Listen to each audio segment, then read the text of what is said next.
राजकीय महाविद्यालय रामगंज मंडी के ऑनलाइन प्लेटफॉर्म पर आप सभी विद्यार्थियों का एक बार फिर से स्वागत है।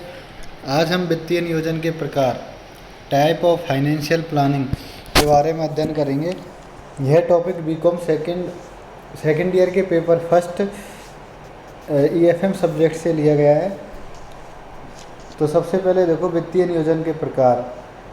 किसी भी संस्था के लिए वित्तीय नियोजन समय अवधि के अनुसार 3 प्रकार का होता है। तो सबसे पहला है अल्पकालीन वित्तीय नियोजन, दूसरा है मध्यकालीन वित्तीय नियोजन, तीसरा है दीर्घकालीन वित्तीय नियोजन। तो सबसे पहले हम अल्पकालीन वित्तीय नियोजन के बारे में पढ़ेंगे। तो देखो, सामान्यतः एक व्यवसाय में 1 वर्ष की अवधि के लिए जो वित्तीय योजनाएं बनाई जाती है वह अल्पकालीन वित्तीय योजनाएं कहलाती है। यह योजना मध्यकालीन व दीर्घकालीन योजनाओं का प्रारंभिक भाग होती है। इस योजना में सामान्यतः कार्यशील पूंजी के प्रबंध की योजनाएं बनाई जाती है और एवं इसकी विभिन्न अल्पकालीन साधनों से वित्तीय व्यवस्था करने का कार्य किया जाता है। इस प्रकार बजट, प्रक्षेपित लाभ हानि विवरण, कोषों की प्राप्ति का उपयोग आदि का विवरण बनाए जाते हैं। किसमें? अल्पकालीन वित्तीय नियोजन में। दूसरा मध्यकालीन वित्तीय नियोजन। इस योजना के अंतर्गत समय अवधि 1 वर्ष से लेकर 5 वर्ष तक होती है। इस प्रकार की योजनाओं का उद्देश्य पूंजी लागत को न्यूनतम रखते हुए वित्तीय साधनों की खोज करना तथा पूंजी संरचना के प्रारूप को लोचशील बनाए रखना होता है। इसके अंतर्गत संपत्तियों के प्रतिस्थापन, रखरखाव, शोध एवं विकास आदि को सम्मिलित किया जाता है। तीसरा है दीर्घकालीन वित्तीय नियोजन। सामान्यतः 5 वर्ष से अधिक समय के लिए जो योजनाएं तैयार की जाती है वह दीर्घकालीन वित्तीय नियोजन कहलाती है। इसके अंतर्गत संस्था के दीर्घकालीन कार्यों एवं उद्देश्यों को दीर्घकालीन कार्य एवं उद्देश्यों को पूरा किया जाता है। जैसे पूंजीकरण की मात्रा, पूंजी की संरचना, भावी विस्तार हेतु पूंजी की व्यवस्था आदि बातों को सम्मिलित किया जाता है। अब आगे हम वित्तीय नियोजन का महत्व, इम्पोर्टेंस ऑफ फाइनेंशियल प्लानिंग के बारे में पढ़ेंगे, जिसमें सबसे पहले किसी भी व्यावसायिक संस्था की सफलता उस संस्था की वित्तीय नियोजन पर ही निर्भर करती है। व्यवसाय की सभी विस्तार एवं विकास संबंधित गतिविधियां भी वित्तीय योजना पर ही निर्भर होती है। तो इसको महत्व को हम निम्न प्रकार से या निम्न बिंदुओं के माध्यम से समझ सकते हैं। सबसे पहले न्यूनतम मूल्य पर पूंजी की उपलब्धता। तो वित्तीय नियोजन के माध्यम से संस्था के द्वारा पर्याप्त पूंजी की व्यवस्था न्यूनतम लागत पर उपलब्ध करवाना संभव हो पाता है।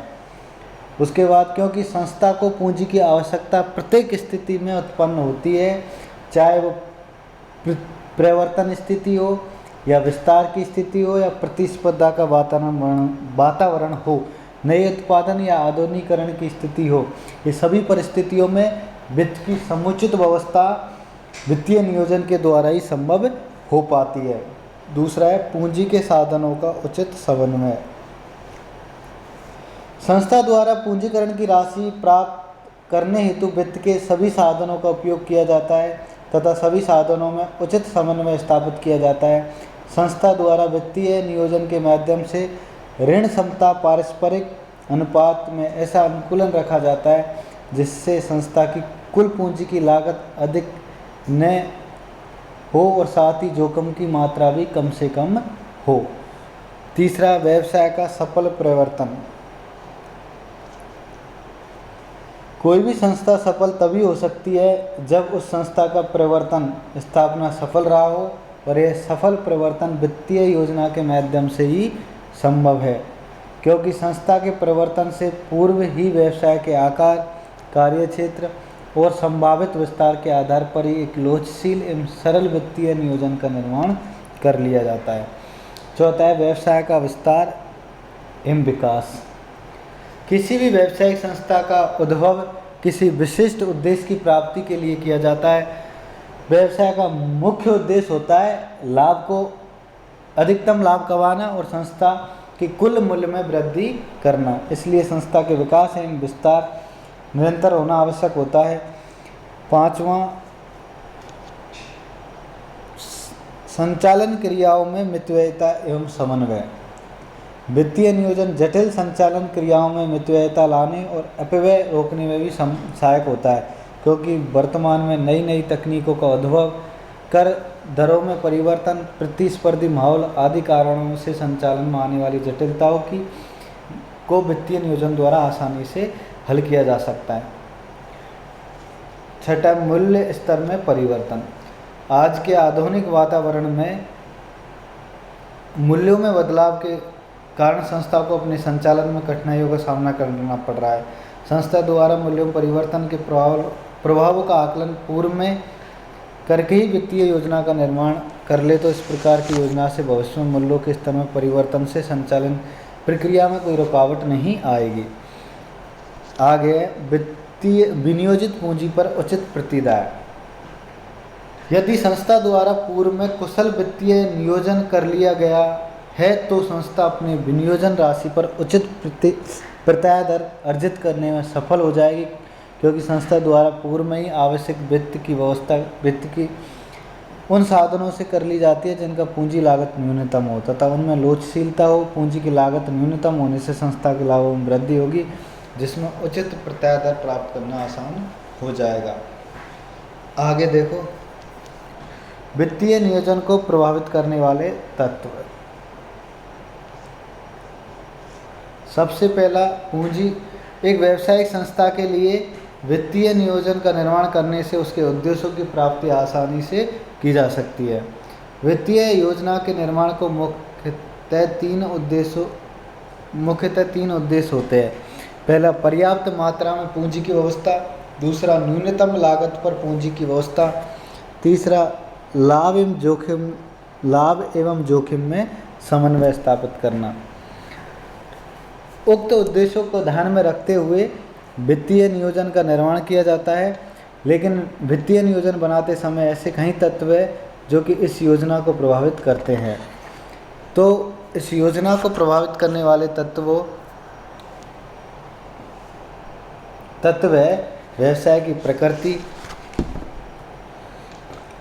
दूसरा व्यवसाय की आय, तीसरा व्यवसाय में जोखिम, चौथा व्यवसाय की स्थिति एवं आकार, पांचवा प्रबंधकों का दृष्टिकोण, छठा वैकल्पिक वित्तीय साधन, सातवां सरकारी नियंत्रण गवर्नमेंट कंट्रोल, आठवां श्रेष्ठ प्रतिभूतियों व पूंजी संरचना, नौवां विभिन्न वित्तीय साधनों का मूल्यांकन, दसवां बाह्य प्रभाव। तो नवस्थापित व्यवसाय एवं पूर्व में स्थापित व्यवसाय की वित्तीय योजना बनाते समय बाह्य तत्वों के प्रभावों का अध्ययन करना आवश्यक है। बाह्य तत्वों में बाजार की दशाएं, बाजार में तेजी और मंदी की स्थिति, विनियोक्ताओं का दृष्टिकोण, सरकार की नीति, ब्याज दरों का सामान्य स्तर आदि को सम्मिलित किया जाता है। तो देखो, व्यवसाय की प्रकृति भी वित्तीय नियोजन में संस्था की प्रकृति का एक महत्वपूर्ण स्थान होता है। यदि व्यवसाय पूंजी सघन प्रकृति का है तो उस स्थिति में पूंजी की मात्रा अधिक होगी। यदि व्यवसाय श्रम सघन प्रकृति का है तो पूंजी की मात्रा कम होगी। इसके साथ व्यवसाय की आय में स्थिरता एवं नियमितता, विकास की संभावनाएं, निर्माणाधीन वस्तुओं की मांग में उच्चावचन की स्थिति, उत्पादन प्रक्रिया का समय आदि तत्वों को ध्यान में रखकर ही वित्तीय नियोजन का निर्माण करना चाहिए। व्यवसाय की आय को ध्यान में रखकर, व्यवसाय में कितना जोखिम है इस बात को ध्यान में रखकर, व्यवसाय की स्थिति एवं आकार को ध्यान में रखकर वित्तीय योजना का निर्धारण किया जाना चाहिए। प्रबंधकों का दृष्टिकोण को भी देखना चाहिए। कैसे? संस्था के प्रबंधकों एवं स्वामी संस्था पर पूर्ण नियंत्रण अपने हाथों में रखना चाहते हैं तथा वह पूंजीकरण का अधिकतम भाग ऋण पूंजी से प्राप्त करने होंगे, क्योंकि ऋण पत्र धारियों को मतदान का अधिकार प्राप्त न होने की वजह से वह इस नियंत्रण क्षेत्र से बाहर रहते। यदि प्रबंधक समस्त अंशों का अधिकतम निर्गमन कर नियंत्रण अपने हाथों में रखना चाहता है तो वह अधिकतम अंशों का क्रय उन्हीं के द्वारा कर लिया जाएगा।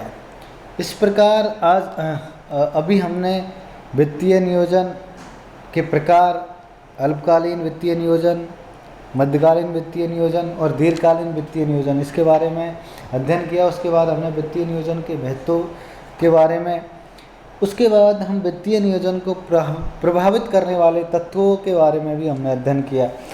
तो आज के इस चैप्टर में बस इतना ही। आगे हम वित्तीय नियोजन की प्रक्रिया, वित्तीय नियोजन की विषय वस्तु, वित्तीय नियोजन में वित्त की आवश्यकता का अनुमान आदि चीज़ों पर चर्चा करेंगे। आज के लिए बस इतना ही। आप सभी विद्यार्थियों को थैंक यू।